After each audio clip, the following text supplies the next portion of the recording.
ஆண்டவரும் இரட்சகருமாகிய இயேசு கிறிஸ்துவின் நாமத்தில் உங்களுக்கு வாழ்த்துதல் தெரிவித்துக் கொள்கிறேன். இன்று வேதம் வாசித்தாயா? வாசிக்கலாமா? இந்த நிகழ்ச்சி உங்களை சந்திப்பதில் மிகுந்த மகிழ்ச்சி அடைகிறேன். வேத பாடம் அப்போஸ்தலர் 17ஆம் அதிகாரம் மற்றும் 18ஆம் அதிகாரம். 17ஆம் அதிகாரம், அவர்கள் அம்பிபோலி பட்டணத்தையும் அம்போலியான பட்டணத்தையும் கடந்து தெசலோனிக்கா பட்டணத்துக்கு வந்தார்கள். அங்கே யூதருக்கு ஒரு ஜெப ஆலயம் இருந்தது. பவுல் தன் வழக்கத்தின்படியே அவர்களிடத்தில் போய் 3 ஓய்வு நாட்களில் வேத வாக்கியங்களின் நியாயங்களை எடுத்து அவர்களுடனே சம்பாஷித்து, கிறிஸ்து பாடுபடவும் மரித்தோரிலிருந்து எழுந்திருக்கவும் வேண்டியதென்றும் நான் உங்களுக்கு அறிவிக்கிற இந்த இயேசுவே கிறிஸ்து என்றும் காண்பித்து சிஷ்டாந்தப்படுத்தினான். அவர்களில் சிலரும் பக்தியுள்ள கிரேக்கரில் திரளான ஜனங்களும் கனம் பொருந்திய ஸ்திரீகளில் அநேகரும் விசுவாசித்து பவுலையும் சீலாவையும் சேர்ந்து கொண்டார்கள். விசுவாசியாத யூதர்கள் வைராகியம் கொண்டு வீணராகிய சில பொல்லாதவர்களை சேர்ந்து கொண்டு கூட்டங்கூடி பட்டணத்தில் அமளியுண்டாக்கி யாசோனுடைய வீட்டை வளைந்து கொண்டு அவர்களை பட்டணத்தாருக்கு முன்பாக இழுத்து கொண்டு வர வகை தேடினார்கள். அவர்களை காணாமல் யாசோனையும் சில சகோதரரையும் பட்டணத்து அதிகாரிகள் இழுத்து கொண்டு வந்து, உலகத்தை கலக்கிறவர்கள் இங்கேயும் வந்திருக்கிறார்கள். இவர்களை யாசோன் ஏற்றுக்கொண்டான். இவர்கள் எல்லாரும் இயேசு என்னும் வேறொருவனை ராஜா என்று சொல்லி ராயனுடைய கட்டளைகளுக்கு விரோதமாக செய்கிறார்கள் என்று கூக்குரலிட்டு இவைகளை கேட்டுக்கொண்டிருந்த ஜனங்களையும் பட்டணத்து அதிகாரியிலும் கலங்க பண்ணினார்கள். பின்பு அவர்கள் யாசோனிடத்திலும் மற்றவர்களிடத்திலும் ஜாமீன் வாங்கி கொண்டு அவர்களை விட்டுவிட்டார்கள். உடனே சகோதரர் ராத்திரி காலத்திலே பவுலையும் சீலாவையும் பெரேயா பட்டணத்துக்கு அனுப்பிவிட்டார்கள். அவர்கள் அங்கே சேர்ந்து யூதருடைய ஜெப ஆலயத்திற்கு போனார்கள். அந்த பட்டணத்தார் மனோவாஞ்சையாய் வசனத்தை ஏற்றுக்கொண்டு, காரியங்கள் இப்படி இருக்கிறதா என்று தினந்தோறும் வேத வாக்கியங்களை ஆராய்ந்து பார்த்ததினால் தெசலோனிக்காயில் உள்ளவர்களை பார்க்கிலும் நற்குணசாலிகளாய் இருந்தார்கள். அதனால் அவர்களில் அநேகம் பேரும் கனம் பொருந்திய கிரேக்கரில் அநேக ஸ்திரீகளும் புருஷர்களும் விசுவாசித்தார்கள். பெரேயாவிலும் தேவ வசனம் பவுலினால் அறிவிக்கப்படுகிறதென்று தெசலோனிக்கேயரான யூதர்கள் அறிந்தபோது அங்கேயும் வந்து ஜனங்களை கிளப்பிவிட்டார்கள். உடனே சகோதரர் பவுலை சமுத்திர வழியாய் போக அனுப்பிவிட்டார்கள். சீலாவும் தீமோத்தேயும் அங்கே தங்கியிருந்தார்கள். பவுலை வழி நடத்தினவர்களை அவனை அத்தேனா பட்டணம் வரைக்கும் அழைத்து கொண்டு போய் அங்கே சீலாவும் தீமோத்தேயும் அதிசீக்கிரமாய் தன்னிடத்திற்கு வரும்படி அவர்களுக்கு சொல்ல கட்டளை பெற்றுக்கொண்டு புறப்பட்டு போனார்கள். அத்தேனா பட்டணத்தில் பவுல் அவர்களுக்காக காத்து கொண்டிருக்கையில் அந்த பட்டணம் விக்கிரகங்களால் நிறைந்திருக்கிறதைக் கண்டு தன் ஆவியில் மிகுந்த வைராக்கியம் அடைந்து ஜெப ஆலயத்தில் யூதரோடும் பக்தியுள்ளவர்களோடும் சந்தை வெளியில் எதிர்பட்டவர்களோடும் தினந்தோறும் சம்பாஷணை பண்ணினான். அப்பொழுது எப்பிக்கூரரும் ஸ்தோயிக்கருமான ஞானிகளில் சிலர் அவனுடனே வாக்குவாதம் பண்ணினார்கள். சிலர், இந்த வாயாடி என்ன பேச போகிறான் என்றார்கள். சிலர், இவன் அந்நிய தேவதைகளை அறிவிக்கிறவனாக காண்கிறது என்றார்கள். அவன் இயேசுவையும் உயிர்த்தெழுதலையும் அவர்களுக்கு பிரசங்கித்தபடியினாலே அப்படி சொன்னார்கள். அவர்கள் அவனை மார்ஸ் மேடைக்கு அழைத்து கொண்டு போய், நீ சொல்லுகிற புதிதான உபதேசம் இன்னதென்று நாங்கள் அறியலாமா? நூதனமான காரியங்களை எங்கள் காதுகள் கேட்க பண்ணுகிறாய். அவைகளின் கருத்து இன்னதென்று அறிய மனதாயிருக்கிறோம் என்றார்கள். அந்த அத்தேனா பட்டணத்தார் எல்லாரும் அங்கே தங்குகிற அந்நியரும் நவமான காரியங்களை சொல்லுகிறதிலும் கேட்கிறதிலுமே ஒழிய வேறொன்றிலும் பொழுதுபோக்குகிறதில்லை. அப்பொழுது பவுல் மார்ஸ் மேடையின் நடுவிலே நின்று, அத்தேனரே, எந்த விஷயத்திலும் நீங்கள் மிகுந்த தேவதா பக்தியுள்ளவர்கள் என்று காண்கிறேன். எப்படி என்றால், நான் சுற்றி திரிந்து உங்கள் ஆராதனைக்குரியவைகளை கவனித்து பார்த்த பொழுது அறியப்படாத தேவனுக்கு என்று எழுதியிருக்கிற ஒரு பலிபீடத்தை கண்டேன். நீங்கள் அறியாமல் ஆராதிக்கிற அவரையே நான் உங்களுக்கு அறிவிக்கிறேன். உலகத்தையும் அதிலுள்ள யாவற்றையும் உண்டாக்கின தேவனானவர் வானத்திற்கும் பூமிக்கும் ஆண்டவராய் இருக்கிறபடியால் கைகளினால் கட்டப்பட்ட கோவில்களில் அவர் வாசம் பண்ணுகிறதில்லை. எல்லாருக்கும் ஜீவனையும் சுவாசத்தையும் சகலத்தையும் கொடுக்கிற அவர் தமக்கு யாதொன்று தேவையானது போல மனுஷர் கைகளால் பணிவிடை கொள்ளுகிறதும் இல்லை. மனுஷ ஜாதியான சகல ஜனங்களையும் அவர் ஒரே இரத்தத்தினாலே தோன்ற பண்ணி பூமியின் மீதெங்கும் குடியிருக்கச் செய்து முன் தீர்மானிக்கப்பட்ட காலங்களையும் அவர்கள் குடியிருப்பின் எல்லைகளையும் குறித்திருக்கிறார். கர்த்தராகிய தம்மை அவர்கள் தடவியாகிலும் கண்டுபிடிக்கத்தக்கதாக தம்மை தேடும்படிக்கு அப்படி செய்தார். அவர் நம்மில் ஒருவருக்கும் தூரமானவர் அல்லவே. ஏனெனில் அவருக்குள் நாம் பிழைக்கிறோம், அசைகிறோம், இருக்கிறோம். அப்படியே உங்கள் புலவர்களிலும் சிலர் நாம் அவருடைய சந்ததியார் என்று சொல்லி இருக்கிறார்கள். நாம் தேவனுடைய சந்ததியாராகியிருக்க மனுஷருடைய சித்திர வேலையினாலும் யுக்தினாலும் உருவாக்கின பொன், வெள்ளி, கல் இவைகளுக்கு தெய்வம் ஒப்பாயிருக்கும் என்று நாம் நினைக்கலாகாது.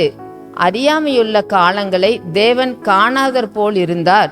இப்பொழுதோ மனம் திரும்ப வேண்டும் என்று எங்குமுள்ள மனுஷர் எல்லாருக்கும் கட்டளையிடுகிறார். மேலும் ஒரு நாளை குறித்திருக்கிறார். அதிலே அவர் தாம் நியமித்த மனுஷனை கொண்டு பூலோகத்தை நீதியாய் நியாயம் தீர்ப்பார். அந்த மனுஷனை மரித்தோரிலிருந்து எழுப்பினதினாலே அதன் நிச்சயத்தை எல்லாருக்கும் விளங்க பண்ணினார் என்றான். மரித்தோரின் உயிர்த்தெழுதலை குறித்து அவர்கள் கேட்டபொழுது சிலர் இகழ்ந்தார்கள், சிலர் நீ சொல்லுகிறதை இன்னொரு வேளை கேட்போம் என்றார்கள். இப்படி இருக்க பவுல் அவர்களை விட்டு போய்விட்டான். சிலர் அவனை பற்றி கொண்டு விசுவாசிகளானார்கள். அவர்களில் மார்ஸ் மேடையின் நியாயாதிபதிகளில் ஒருவனாகிய தியோனோசியோ என்பவனும் தாமரி என்னும் பேருள்ள ஒரு ஸ்திரியும் இவர்களுடனே வேறு சிலரும் இருந்தார்கள். அப்போஸ்தலர் 18ஆம் அதிகாரம். அதன் பின்பு பவுல் அத்தேனா பட்டணத்தை விட்டு கொரிந்து பட்டணத்துக்கு வந்து யூதர் எல்லாரும் ரோமாபுரியை விட்டு போகும்படி கிலவுதி ராயன் கட்டளையிட்டபடியினாலே இத்தாலியாவிலிருந்து புதிதாய் வந்திருந்த பொந்து தேசத்தானாகிய ஆக்கில்லா என்னும் நாமமுள்ள ஒரு யூதனையும் அவன் மனைவியாகிய பிரிஸ்கிலாலையும் அங்கே கண்டு அவர்களிடத்திற்கு போனான். அவர்கள் கூடாரம் பண்ணுகிற தொழிலாளிகளாய் இருந்தார்கள். தானும் அந்த தொழில் செய்கிறவனானபடியினாலே அவர்களிடத்தில் தங்கி வேலை செய்து கொண்டு வந்தான். ஓய்வு நாள் தோறும் அவன் ஜெப ஆலயத்திலே சம்பாஷணை பண்ணி யூதருக்கும் கிரேக்கருக்கும் புத்தி சொன்னான். மக்கதோனியாவிலிருந்து சீலாவும் தீமோத்தேயும் வந்தபோது பவுல் ஆவியில் வைராக்கியம் கொண்டு இயேசுவே கிறிஸ்து என்று யூதருக்கு சிருஷ்டாந்தப்படுத்தினான். அவர்கள் எதிர்த்து நின்று தூஷித்த போது அவன் தன் வஸ்திரங்களை உதறி, உங்கள் இரத்த பழி உங்கள் தலையில் மேல் இருக்கும், நான் சுத்தமாய் இருக்கிறேன், இது முதல் புறஜாதியிடத்திற்கு போகிறேன் என்று அவர்களுடனே சொல்லி அவ்விடத்தை விட்டு தேவனை வணங்குகிறவனுமாகிய யுஸ்து என்னும் பேருள்ள ஒருவனுடைய வீட்டிற்கு வந்தான். அவன் வீடு ஜெப ஆலயத்திற்கு அடுத்ததாய் இருந்தது. ஜெப ஆலய தலைவனாகிய கிறிஸ்பு என்பவன் தன் வீட்டார் அனைவரோடும் கர்த்தரிடத்தில் விசுவாசம் உள்ளவனானான். கொரிந்தியரில் அநேகரும் சுவிசேஷத்தை கேட்டு விசுவாசித்து ஞானஸ்நானம் பெற்றார்கள். ராத்திரியிலே கர்த்தர் பவுலுக்கு தரிசனமாகி, நீ பயப்படாமல் பேசு, மௌனமாய் இராதே, நான் உன்னுடனே கூட இருக்கிறேன், உனக்கு தீங்கு செய்யும்படி ஒருவனும் உன்மேல் கை போடுவதில்லை, இந்த பட்டணத்தில் எனக்கு அநேக ஜனங்கள் உண்டு என்றார். அவன் 1 வருஷமும் 6 மாதமும் அங்கே தங்கி தேவ வசனத்தை அவர்களுக்குள்ளே உபதேசம் பண்ணி கொண்டு வந்தான். கல்லியோன் என்பவன் அகாயா நாட்டிற்கு அதிபதியான போது யூதர்கள் ஒருமனப்பட்டு பவுலுக்கு விரோதமாய் எழும்பி அவனை நியாயாசனத்துக்கு முன்பாக கொண்டு போய், இவன் வேத பிரமாணத்துக்கு விகற்பமாய் தேவனை சேவிக்கும்படி மனுஷருக்கு போதிக்கிறான் என்றார்கள். பவுல் பேசுவதற்கு எத்தனப்படுகையில் கல்லியோன் யூதரை நோக்கி, யூதர்களே, இது ஒரு அநியாயம் அல்லது பொல்லாத நடக்கையாய் இருக்குமேயானால் நான் உங்களுக்கு பொறுமையாய் செவி கொடுப்பது நியாயமாயிருக்கும். இது சொற்களுக்கும் நாமங்களுக்கும் உங்கள் வேதத்துக்கும் அடுத்த தர்க்கமானபடியினாலே இப்படிப்பட்டவைகளை குறித்து விசாரணை செய்ய எனக்கு மனதில்லை, நீங்களே பார்த்து கொள்ளுங்கள் என்று சொல்லி அவர்களை நியாயாசனத்தினின்று துரத்திவிட்டான். அப்பொழுது கிரேக்கர் எல்லாரும் ஜெப ஆலய தலைவனாகிய சொஸ்தேனையை பிடித்து நியாயாசனத்துக்கு முன்பாக அடித்தார்கள். ஒன்றையும் குறித்து கல்லியோன் கவலைப்படவில்லை. பவுல் அநேக நாள் அங்கே தரித்திருந்த பின்பு சகோதரரிடத்தில் உத்தரவு பெற்றுக்கொண்டு தனக்கு ஒரு பிரார்த்தனை உண்டாயிருந்தபடியினால் கெங்கிரேய பட்டணத்தில் தலைச்சவரம் பண்ணிக்கொண்டு சீரியா தேசத்துக்கு போக கப்பல் ஏறினான். பிரிஸ்கிலாலும் ஆக்கில்லாவும் அவனுடனே கூட போனார்கள். அவன் எபேசு பட்டணத்துக்கு வந்தபோது அங்கே அவர்களை விட்டு நீங்கி ஜெப ஆலயத்திலே பிரவேசித்து யூதருடனே சம்பாஷணை பண்ணினான்.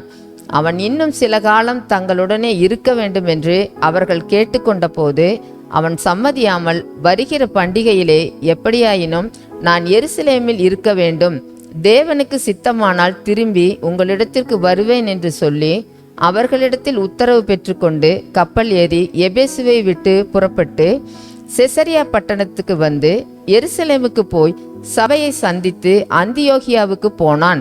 அங்கே சில காலம் சஞ்சரித்த பின்பு புறப்பட்டு கிரமமாய் கலாத்தியா நாட்டிலேயும் பிரிகியா நாட்டிலேயும் சுற்றி திரிந்து சீசர் எல்லாரையும் திடப்படுத்தினான். அப்பொழுது அலெக்சந்திரியா பட்டணத்தில் பிறந்தவனும் சாதுரியவானும் வேதாகமங்களில் வல்லவனுமான அப்போலோ என்னும் பெயர் கொண்ட ஒரு யூதன் எபேசு பட்டணத்துக்கு வந்தான். அவன் கர்த்தருடைய மார்க்கத்திலே உபதேசிக்கப்பட்டு யோவான் கொடுத்த ஸ்நானம் மாத்திரம் அறிந்தவனாயிருந்து ஆவியில் அனனுள்ளவனாய் கர்த்தருக்கு அடுத்தவைகளை திட்டமாய் போதகம் பண்ணி கொண்டு வந்தான். அவன் ஜெப ஆலயத்தில் தைரியமாய் பேசத் தொடங்கின போது ஆக்கிலாவும் பிரிஸ்கிலாவும் அவன் பேசுகிறதை கேட்டு அவனை சேர்த்து கொண்டு தேவனுடைய மார்க்கத்தை அதிக திட்டமாய் அவனுக்கு விவரித்து காண்பித்தார்கள். பின்பு அவன் அகாயா நாட்டிற்கு போக வேண்டும் என்றிருக்கையில் சீசர்கள் அவனை ஏற்றுக்கொள்ளும்படி சகோதரர் அவர்களுக்குள்ளே எழுதினார்கள். அவன் அங்கே வந்த பின்பு வெளியரங்கமாக யூதர்களுடனே பலமாய் தர்க்கம் பண்ணி இயேசுவே கிறிஸ்து என்று வேத வாக்கியங்களை கொண்டு சிற்றாந்தப்படுத்தினபடியால் கிருபையினாலே விசுவாசிகளானவர்களுக்கு மிகவும் உதவியாய் இருந்தான். கர்த்தர் உங்களை ஆசீர்வதிப்பாராக. ஆமேன்.